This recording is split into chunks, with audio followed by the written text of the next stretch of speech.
The good life, full of fun, seems to be the... Hey guys, welcome to my kitchen. We're making Struffoli. Struffoli is like an Italian honey ball. It's like a mini donut. You know those like munchkins that you get over at Dunkin' Donuts?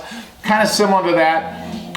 They're going to be awesome. They're action-packed. They're going to be absolutely delicious. I'm going to show you how to make them just with that clean, bright flavor of Struffoli, a honey ball. They're absolutely delicious. They're simple. They're fun. Definitely something you make around the holidays. Most Italian families, certainly in our family, we would make them around Christmas time. My grandmother would make those probably more often around Christmas, New Year's than any other time. Certainly around Easter occasionally as well. And they're almost like a fried dough. If you guys get that fried dough, you make it with a pizza dough. In this case, you're going to make more of a little bit of a denser dough, almost like a donut dough, if you will. And then what you're going to do is you're going to make these little, maybe a ½ inch in size when they're done cooking, little balls, dough balls, right? And you're going to flavor them with a little vanilla and sugar and orange zest and so forth. And then when they're done, they're going to cool just a bit. You're going to roll them in honey, and in our case, we're going to step them up a little bit. We're going to put a little colored flavor that we always like to add, and that's traditional with them. But we're going to add a little bit of almond and walnut, kind of a crunch on the outside, just a little bit, and it just adds another depth of flavor to them. They're absolutely delicious, and that's how I used to love them over at the Toscano side of the family. So they're traditionally served in a wreath. So what you typically do is you take them and you shape them in a wreath on a plate, and that was just the kind of the American way to present Struffoli. They're absolutely delicious. All right, guys, let's go over ingredients. So what I've got here is I've got 4 cups of flour. Now, if you guys watch our videos, we do an unbleached or non-bleached flour, unenriched. So let's try to get the flour as natural as you can, which is great. We've got 1 cup of sugar. We've got 6 full eggs, okay? We've got about a ½ cup, and what I did here is I took almonds and walnuts and I mulched them up a little bit. So, okay, so they're like the crumbs, and I did them in a blender, in a mixer really quick. So, all right, so just to give you a heads up, you don't have to add that. I like that. A lot of other recipes, people add hazelnut, which is great. You can toast it. I like to just add it because I like that flavor of like a baklava too, where you can add a little cinnamon and such. In this case, we didn't add cinnamon, but just to give you a heads up. So we've got some almond, like I said, about ½ cup of almond and walnut, chopped up really nice. I've got a ½ lemon. So I squeezed a ½ lemon, and then I've got zest of ½ lemon. Now, some recipes, when you see it traditionally, sometimes they'll use orange or lemon. Some of them like to use a lot more. I don't like it to be that strong. So again, that's a personal preference for me. We've got 2 teaspoons of baking powder, 2 teaspoons of baking powder, and 2 teaspoons of vanilla. All right, guys, you want to put in a ½ cup of melted butter. And then what we're going to do is we're going to mix all that, and we're going to make a dough. We're going to cut it up, make little balls out of it. We're going to deep fry it. So I've got a fryer going on behind me here. What I like to use in there is I don't like to use canola oil. I don't like to use vegetable. I like to use olive oil, but I like to use the yellow olive oil. So you don't want to use extra virgin in this case for frying, but it just gives it a much better flavor.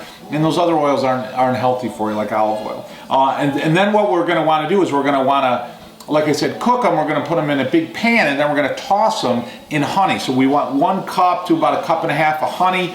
We're going to use, traditionally, they're little decorative candy balls. There's a couple different types of sprinkles that are traditional many times, but this is what's always favorite in our family. And then, like I said, we're going to toss it with the honey, with the almonds and the walnuts. It's going to be absolutely delicious. So let's get started. Let's have some fun. Let's make some Struffoli, cooking Italian with Joe Italian style, all right? So let me grab my pan, Magic TV. All right, guys, I've got a nice big mixing bowl. I'm gonna take my 4 cups of flour, try to pour it away from me so I don't get it all over me, okay? And then, simply put, I'm gonna try to mix my dry ingredients. So I'm gonna take my sugar, and I don't think I told you in the initial part, I gotta put a little pinch of salt in there, so I apologize about that. Sometimes I get so excited with my recipes, I forget.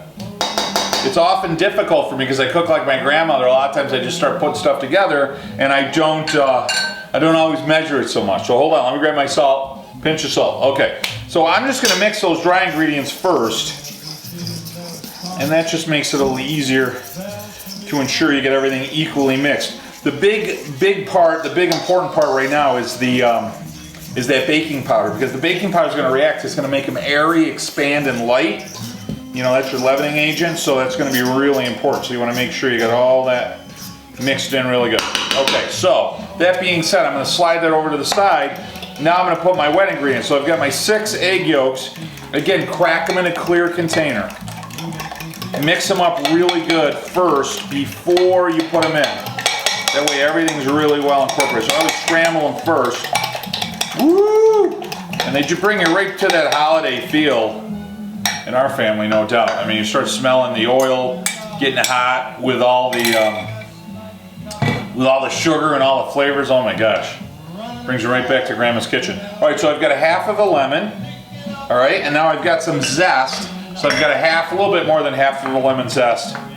And that gives it really a lot stronger. In fact, if you ever look at limoncello, which is that liqueur, I don't want to call it a liqueur because it's really a liquor, Italian flavored liquor of lemon. It's lemon zest. I don't even put lemon juice in there. You just take the zest of lemon, pure grain alcohol, some sugar, and thyme. Let me tell you, that stuff will clear your sinuses if you know what I'm talking about. Now I'm going to take my 2 teaspoons of vanilla.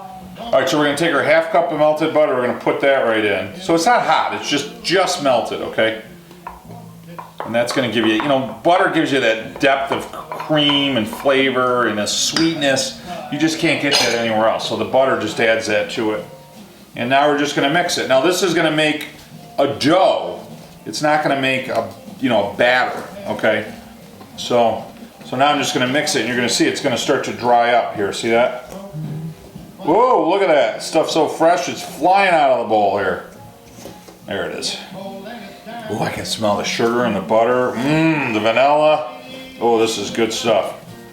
So now you're just going to mix it up. Now, you could put it in a blender. I see some people do that. I think that's great. Easiest thing to do is just mix it and then let it set for a little bit. And then the flour will hydrate. It will actually absorb the fat in the water and expands it, makes it easier to work with. It'll be a little bit on the sticky side. All right? And then you're going to roll it out. And you're going to make little balls, and it's a lot of fun. All right, so I'm going to let this set. See the consistency of it? Okay, so I'm going to let this set, almost like a cookie dough, but a little bit tighter. Okay, so I'm going to let that set. We'll flour our surface, get ready, and we'll start making some honey balls.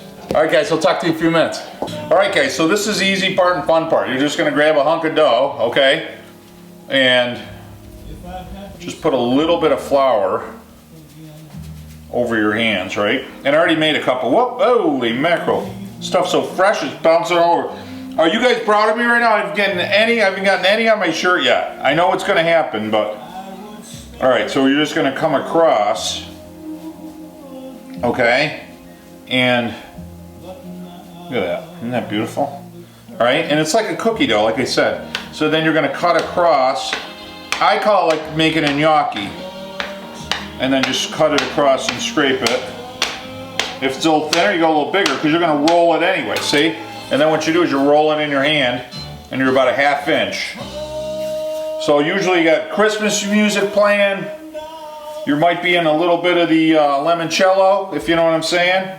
Right? And you're hanging out with your family. In this case, we used to hang with my grandmother. She had this wooden board and we used to make everything off a wooden board and a dowel of wood that I think my grandfather got for her. And I'll tell you, she made magic off of that stuff. So you know, it's so much fun when you start putting these recipes together because it just brings you back to those moments in time where you were with your grandmother or your grandfather celebrating your heritage and traditions, which is what it's all about. Brings your family together. So I'm going to go ahead and spend the next 12 to 13 days making these puppies. And then I'll tune back with you guys in a minute and we'll get ready to fry them. And favorite part, we'll taste them. Talk to you in a few minutes. Look at those babies, huh? Struffoli, how you doing? All right, so they're good, and we're ready to rock and roll. So I'm going to bring it right over to the fryer, all right? And we're going to start frying them, and then we're going to rack them. Then we're going to mix them with some honey. Now I've got the honey going over here, and I'm warming it up really light. So I got the honey warm, because when I'm done, I'm going to put it in that bowl, and I'm going to mix it all together, put a little bit of the nuts and the color candies in there. Oh my God, it's going to be delicious. All right, so what I've got here is I've got a little bit of a rack that we're going to use. So I like to put it, my little strainer here, I like to put the dough in these, okay? So So I'm going to put it in here and then set it inside. That way it doesn't splatter. Alright? So if you can come right over here, I just want to show you. Look how cute they are. Isn't that great? Alright? See how they puff right up? Look at that. And see, I told you, they get about 30 to 40% bigger. See that? And they'll puff up. Now that's the baking powder that we put in there, right? Isn't that beautiful? So you don't want to put too many in there because it'll bring the oil temperature down too much too. So we're beautiful on oil temp right now. Alright? So we're just going to let them do their magic, right? Look at that. See how they're browning up right now already? Oh my gosh, look how perfect they look. Absolutely beautiful. So you got to mix them up a little bit, keep stirring them, making sure that they're getting brown all the way around. I'll tell you, you can smell the sugar. It doesn't smell like fried dough. I mean, it smells great. It smells like cookie. You know, a cookie's breaking in the oven, because that's essentially what you got, like a cookie dough. I'm just flipping them over, so I use a fork sometimes or a knife, and just to keep them moving a little bit. Look at that. Now we're going to want them nice and brown, nice and golden brown. You got to watch them, because once they start getting brown, I mean, the inside's cooking really nice. If you're too hot on the oil, it'll cook the outside too fast, and you won't cook the inside. And if you're too cool on the oil, so 375 is the general magic number. So anytime you're doing hot oil, one of the things I like about a cast iron pan, it's got the high sides, right? So you don't have to worry about oil spillage. And I like the white inside, because you can really tell if you get a black cast iron. Boy, sometimes it's tough to tell when something's done just right. You know, where in this case you can see that white contrast, so it just works perfectly. And these guys are done right now. So I'm gonna pull them right out. Isn't that beautiful? Look at that. All right, beautiful. Look at that. They're absolutely perfect, aren't they? So I told you, they get a little bit bigger, nice and puffy. Got a couple little ones in there. Oh, are those the cutest little things or what? See, don't they look like those Dunkin' Donuts? Those little munchkins, right? Aren't they cute? All right, so. Oh, they smell great. You can just grab a little bit of that lemon zest and the vanilla and the sugar. So I'm going to grab my honey. Now I've been warming this up, okay? And what I'm going to do is scrape that spoon off, all right? So I've been warming this up. So I'm just going to drizzle a little bit over the top, okay? And then what I'm going to do is just sprinkle, and I'm going to sprinkle a little bit of nut on there, okay? And then I'm going to just gently, you got to go gentle now. Stir it up, okay?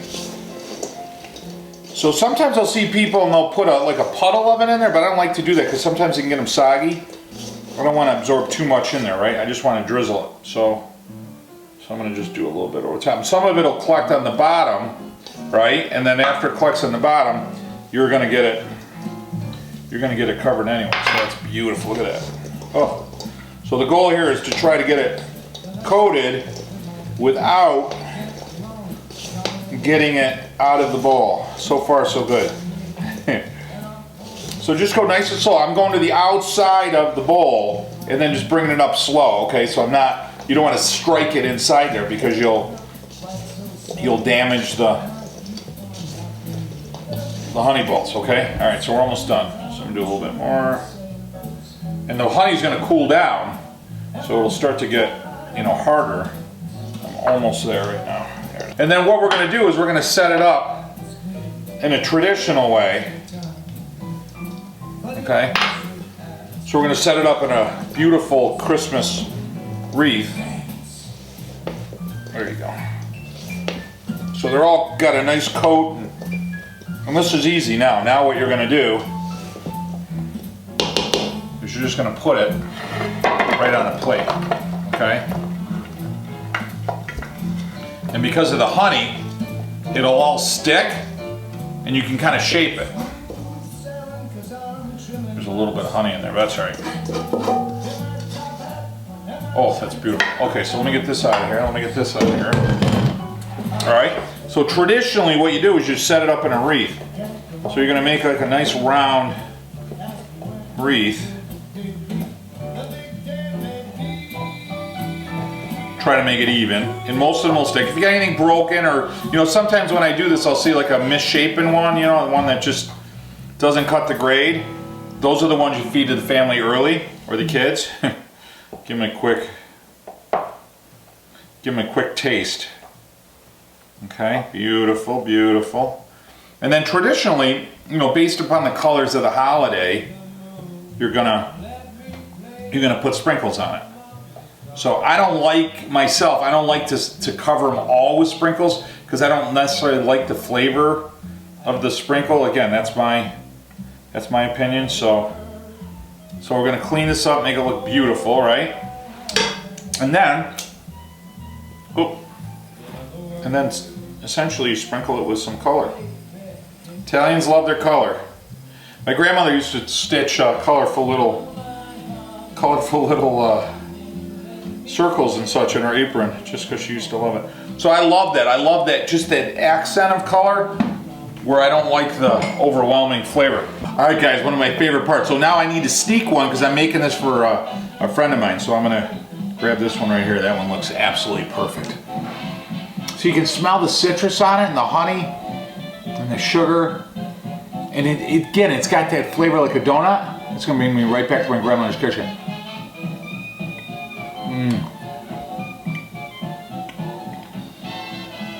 That is good. Again, it's got that cakey like a donut, but sweet. And right now I can taste the vanilla and the lemon.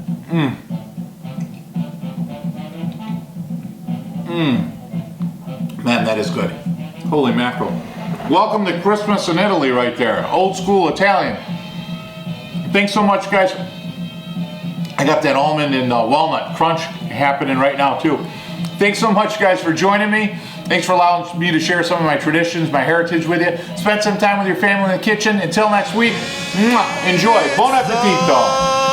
A good life, full of fun.